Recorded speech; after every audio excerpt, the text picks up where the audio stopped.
em como solucionar o conflito. E eu vou repetir de novo, porque eu acho que isso é muito grave o que está acontecendo.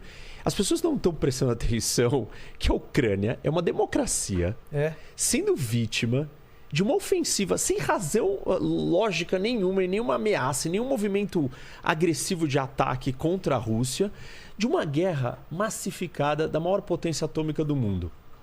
O que isso significa? Assim, quem vai ajudar os ucranianos? Ah, não, mas mais pessoas vão morrer. Ao contrário, quem é que vai salvar eles? E salvar não é virar e falar assim, não, aceitem, se subjuguem às vontades do Putin. Então, não vamos fazer isso porque pode escalar e ter uma guerra. Não deem armas, não vamos para lá, não vamos aqui. E os ucranianos, o mundo ocidental, o mundo democrático, vai abandonar uma democracia sozinha numa guerra com um regime totalitário, falido e economicamente fraco, com um projeto expansionista de recuperação das suas ex-repúblicas, porque isso daqui não termina aqui, não termina na Ucrânia. Não sabemos.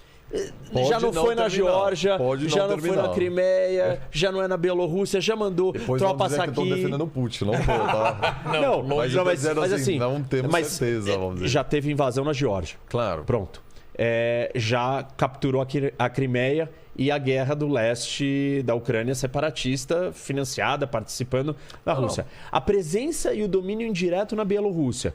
Antes um pouco da guerra, a gente viu os protestos no Cazaquistão. E tem há muitos anos as tropas russas na Moldávia também, né? Transnistria, no território. Cazaquistão, pouco antes da guerra, o que aconteceu? Protesto na rua, o que o Putin faz? Manda tropas. Assim, os movimentos são claros, é só o grau de intensidade. Aqui foi invasão, controla parte do território na Geórgia. Aqui foi anexação, agora é guerra total. Aqui é cooptação, aqui também. Assim, Moldávia é a mesma coisa, já tem soldados. Quais são os próximos?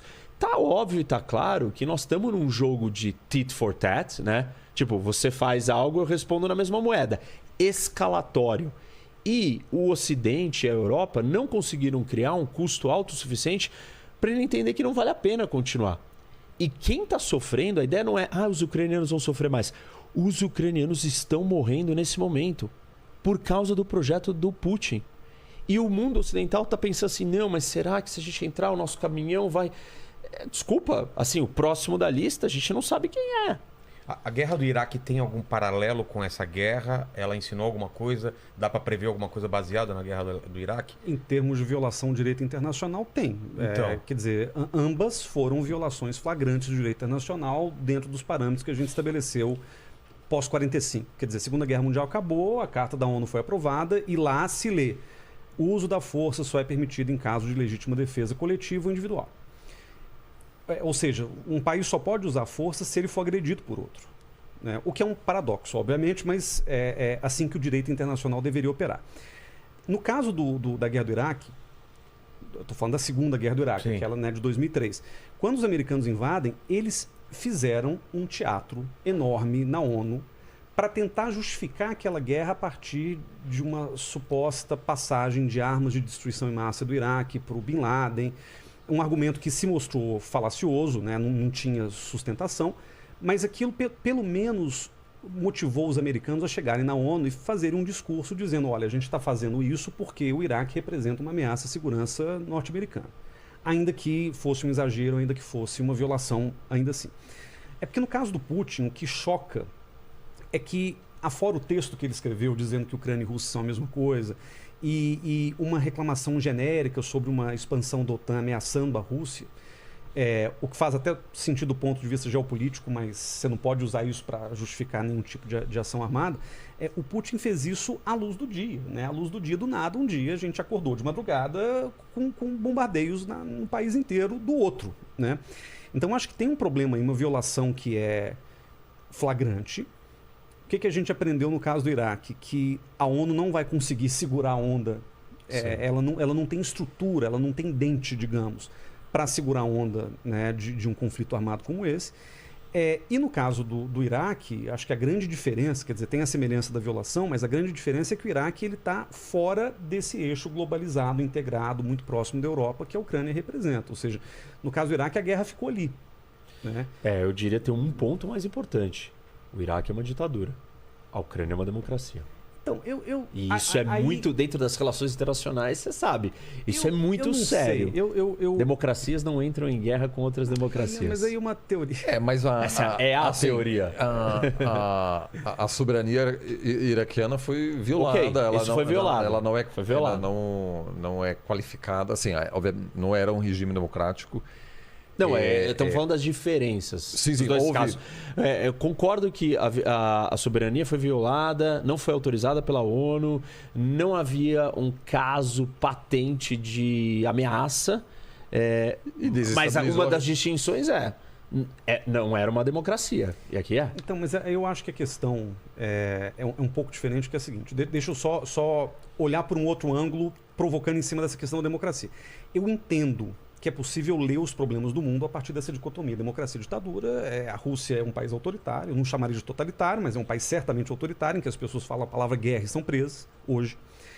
E a Ucrânia é uma democracia, eu também não chamaria de uma democracia plena, ela é uma democracia cheia de problemas. Nem a gente ninguém é. Né? Mas acho que a questão é um pouco diferente. Eu chamaria esse conflito de um conflito no limite civilizacional. Eu acho que você detestava o Huntington. Não. Eu não concordo com o Huntington, com autores que falam sobre isso de uma maneira chapada, mas o que eu quero dizer com isso? Eu quero dizer que hoje o discurso já não é mais a Ucrânia é uma democracia, temos que salvá-la. O discurso europeu a Ucrânia é a Europa. A Ucrânia é o Ocidente e temos que salvá-la por ser Ocidente. E o Putin, ele não fala eu quero autocratizar a Ucrânia, porque isso faz parte do meu projeto expansionista. Ele fala, eu quero incorporar a Ucrânia no meu projeto de civilização eslavo-ortodoxa. Quer dizer, os argumentos estão todos fora do campo democrático e estão dentro do campo civilizacional. Se isso explica e se isso justifica, são outras coisas. Mas eu acho que tem aí uma chave que faz a gente entender melhor o que ele vislumbra, o Putin, no caso, para a nova ordem mundial, para a ordem do futuro. Eu acho que ele vê um mundo de civilizações em que ele comanda uma e o Ocidente é outra. A Ucrânia está em disputa porque ele quer pegar esse pedaço para si. Mas eu acho que isso é retórica para fora. Eu acho que do ponto de vista do funcionamento do mundo, a gente tem um mundo mais estável se todos os países forem democracias.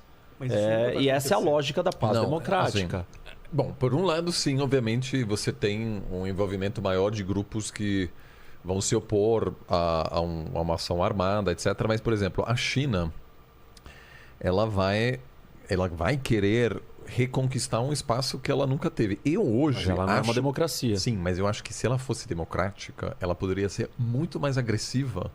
Porque se você olha a população chinesa, tudo bem que ela recebe notícias... Tudo bem, mas aí você concorda comigo que isso seria uma quebra dentro de um conceito muito sólido.